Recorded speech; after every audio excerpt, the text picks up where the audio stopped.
আজকে থেকে 7 দিনের যে সরকারি ছুটিতে ঈদে বাড়ি ফিরছেন বিভিন্ন অঞ্চল থেকে। আমাদের নোয়াখালীতে আসলে যাওয়ার থেকে আসার জনসংখ্যাই বেশি নোয়াখালী এবং লক্ষ্মীপুরে। তাদের যাত্রী সাধারণের নিরাপত্তার জন্য র্যাব 11-র পক্ষ থেকে এবং র্যাব 11 নোয়াখালী CPC 3 এর পক্ষ থেকে এখানে বরাবরের মতোই এখানে আইন শৃঙ্খলা রক্ষায় বিভিন্ন কার্যক্রম নেওয়া হয়েছে। এর ভিতরে আছে হচ্ছে বাসাবাড়ির নিরাপত্তার যে একটা ব্যাপার আছে, সেই জন্য যারা চিহ্নিত অপরাধী আছেন বা শীতল চোর বা গৃহে চুরি করে থাকে যে সকল অপরাধীরা, তাদেরকে আইনের আওতায় আনা বা বিভিন্ন মনিটরিং এর আওতায় আনা আনা এবং হচ্ছে যাত্রাপথে যারা ছিনতাই বা ডাকাতির সাথে জড়িত থাকতে পারে তাদেরকে আইনের আওতায় আনা বা মনিটরিং এর আওতায় আনা আনা এবং বিভিন্ন মার্কেটে নোয়াখালী এবং লক্ষ্মীপুর এলাকায় দেখা যাচ্ছে যে মার্কেটগুলোতে যারা ঈদে যারা ক্রেতা সাধারণ আছেন তাদের কিন্তু মার্কেটগুলোতে প্রচুর ভিড় লক্ষ্য করা যাচ্ছে শেষের দিকে। এটা আসলে চাঁদ রাত পর্যন্ত থাকবে। তাদের নিরাপত্তার জন্য আমাদের রাত্রিকালীন টহল পরিকল্পনা থাকছে থাকছে এবং হচ্ছে বিভিন্ন দূর দূরান্ত থেকে যাত্রী সাধারণরা আসছেন আর কি হাইওয়ে পথে যাত্রাপথে বিভিন্ন পয়েন্টে নামছেন আমাদের নোয়াখালীতে। সোনাইমুড়িতে নামছেন, এখানে চৌমুনি চৌরাস্তায় নামছেন, সোনাপুর বাস স্ট্যান্ডে নামছেন। এই অঞ্চলগুলোতে আমাদের হচ্ছে রাত্রে বা আমাদের যে রাতে যে টহলটা, বিশেষ করে যারা গভীর রাতে বিভিন্ন এলাকা থেকে আসছেন নোয়াখালীতে ঈদ উদযাপনের জন্য, তাদের জন্য নিরাপত্তার জন্য আমাদের রাত্রিকালীন টহল পরিকল্পনা থাকছে। এটা আমরা জেলা প্রশাসন, জেলা পুলিশের সুপার মহোদয় এবং স্যারদের সাথে সমন্বয় দিক নির্দেশনা নিয়ে আমরা কিন্তু সমন্বয়ের মাধ্যমে আমরা এই টহল পরিকল্পনাটা করছি। রাত কয়টা পর্যন্ত আপনাদের এই ডিউটি চলমান থাকবে? এর আগে আমরা গত বছর দেখেছি গভীর রাতে যখন বাস নিরিবিলি কয়েকটা বাস আসে তখন ডাকাতেরা হামলা করে। এক্ষেত্রে আপনার রাত কয়টা পর্যন্ত? আমাদের রাতে একটা রাত্রিকালীন একটা টহল পরিকল্পনা থাকে, রাত্রিকালীন একটা টিম থাকে আমাদের মেইনলি হচ্ছে সোনাইমুড়ি এবং সোনাপুর চৌমোহনী, এই কেন্দ্রিকগুলো কিন্তু আমাদের এখানে মানে আমাদের তো মোবাইল পেট্রোলিং হয়। তো এখানে রোবাস পেট্রোলিং এর মাধ্যমে আমরা নিরাপত্তাটা নিশ্চিত করার চেষ্টা করছি। সাধারণত দেখা যায় যে সোনাইমুড়ি এলাকা অর্থাৎ কুমিল্লার বর্ডার কাশ্মীর থেকে বেগমগঞ্জ এই জায়গাটা রাতের বেলা বেশ নীরব থাকে। এই সময় ছিনতাইটা বেশি হয়, বিশেষ চৌমুড়ি থেকে মাইক থেকে সব করে যাওয়ার পথে যে স্বামী স্ত্রী বাইবল যায় তখন একটা চক্র করতেছে যে ধরে সেই হিসাবে তাদের সব নিয়ে যায়। এবার ঘটনা এক্ষেত্রে আসলে দিনের বেলাতে তো এই সম্ভাবনাগুলো রিপোর্টটা কম আসে।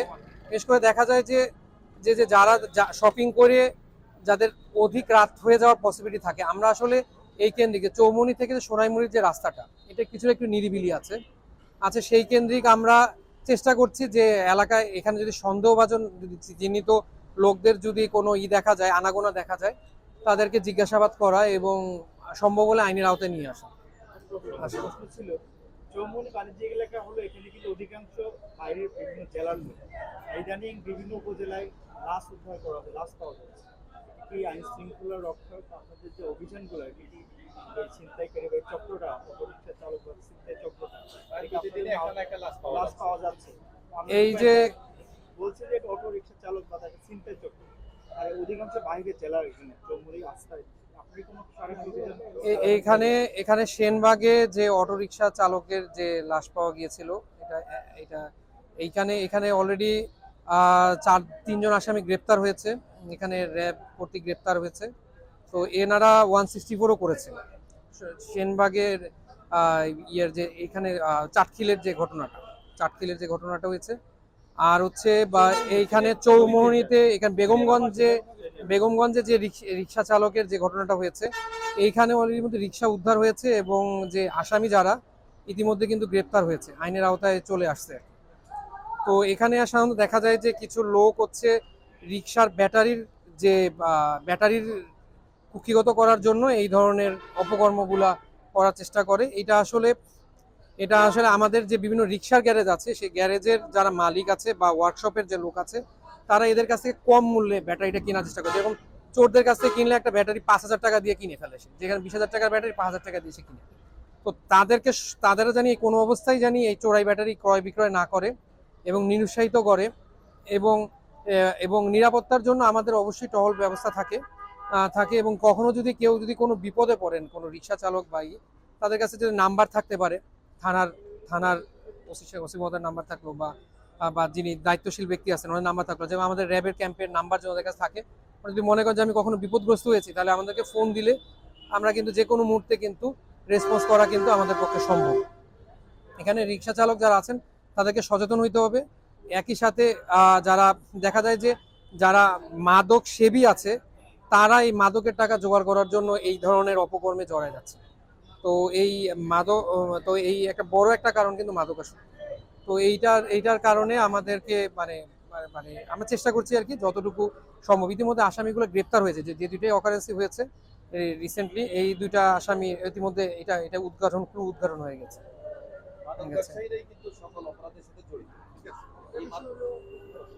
এই মাদক ব্যবসায়ীদের বিরুদ্ধে আপনারা অতটুকু তৎপরতা আমরা দেখি না, যতটুকু সরকার থেকে বলা হয় অতটুকু তৎপরতা আমরা দেখি না মাদক ব্যবসায়ীদেরকে আপনারা। না, আমাদের এখানে সুনির্দিষ্ট তথ্যের ভিত্তিতে আমরা আমরা মাদকের অভিযান পরিচালনা করে থাকি।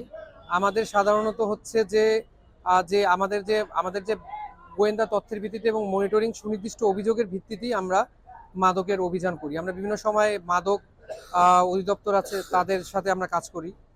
আমরা চেষ্টা করি যে আমাদের বিভিন্ন নজরদারি ব্যবস্থা আছে, নজরদারি ব্যবস্থার মাধ্যমে আমরা যখন সুনির্দিষ্ট তথ্য পাই, যেরকম রিসেন্টলি আমাদের একটা অভিযান হয়েছে এখানে সেনবাগের বর্ডারে, ওইখানে আমাদের অভিযান হয়েছে ট্রাক সহ, মনে করেন যে একটা 1.5 টনি ট্রাক, সেই 1.5 টনি ট্রাক সহ সে মানে রেগুলার পরিবহন করে। এটা আওতায় এসেছে।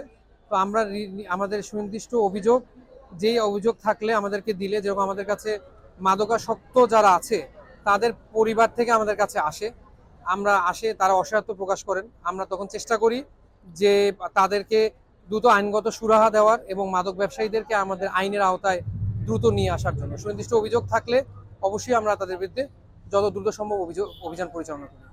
কিশোর গ্যাং সম্বন্ধে কোনো ব্যবস্থা নিচ্ছেন কিনা? মাদক গ্যাং এবং কিশোর গ্যাং সমাজে অস্থিরতা, এবং এটা আমরা কোনো প্রশাসনের সাথে যদি বলা হয় সোর্স ডিসক্লোজ হয়, সোর্স ডিসক্লোজের কারণে ভয়ে সাংবাদিকরা কোনো শেয়ার করে না, জানে সাংবাদিক সতর্কতা মারিতে নিচে কি আছে সবাই জানে, এখানে 40% সাংবাদিকতা লোক আছে, কিন্তু এখানে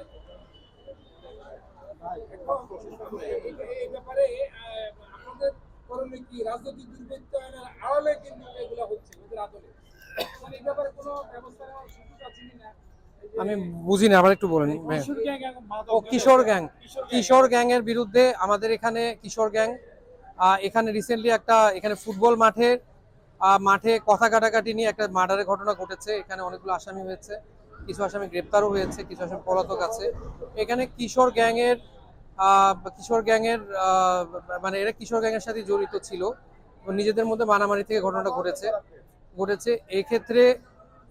এক্ষেত্রে হচ্ছে আমাদের যে জিনিসটা আছে, আমাদের অবশ্যই কেউ যদি অপরাধের সাথে জড়িত হয়, কেউ যদি অস্ত্র নিয়ে মহড়া দেয়, আমরা তাদেরকে আইনের আওতায় আনার চেষ্টা করি। তাদের বিরুদ্ধে সুনির্দিষ্ট যদি অভিযোগ থাকে, দেখা যায় যে আজকে দেয় বা ধারালো অস্ত্র নিয়ে কেউ মহড়া দিল, এরকম যদি সুনির্দিষ্ট তথ্য পাই, আমরা চেষ্টা করি যে তাদেরকে আইনের আওতায় আনার এবং সামাজিক সচেতনতা বৃদ্ধি করে এলাকায় যারা গার্ডিয়ান আছেন তারা সচেতন হবেন এবং তাদেরকে নিবৃত্ত করা, তাদেরকে কর্মমুখী শিক্ষা এবং হচ্ছে পড়ার টেবিলে তারা যারা নিয়মিত টাইম দেয় সেজন্য তাদের অভিভাবকদের সচেতন হওয়া, সবকিছুই আর কি সম্পর্কিত আর কি।